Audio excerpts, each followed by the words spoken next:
ومن آياته أن خلقكم من تراب ثم إذا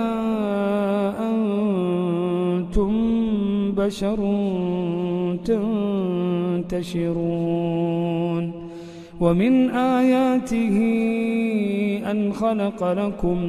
من أنفسكم أزواجا ومن آياته أن خلق لكم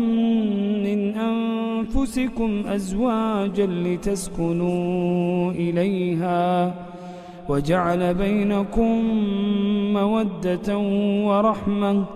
إن في ذلك لآيات لقوم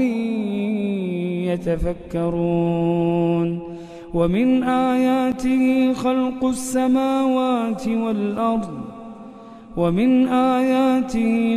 السماوات والأرض واختلاف ألسنتكم وألوانكم إن في ذلك لآيات للعالمين ومن آياته منامكم بالليل والنهار وابتغاؤكم من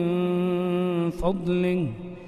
إن في ذلك لآيات لقوم يسمعون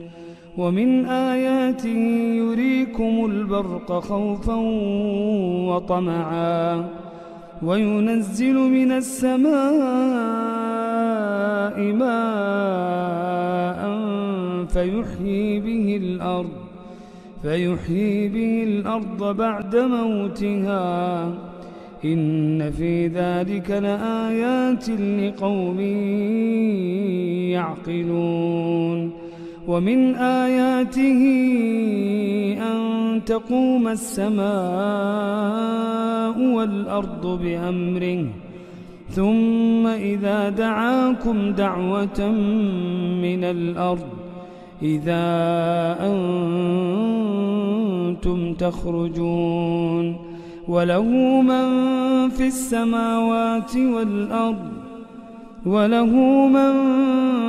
في السماوات والأرض كل له قانتون وهو الذي يبدأ الخلق ثم يعيده وهو أهون عليه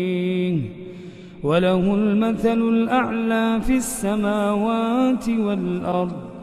وهو العزيز الحكيم.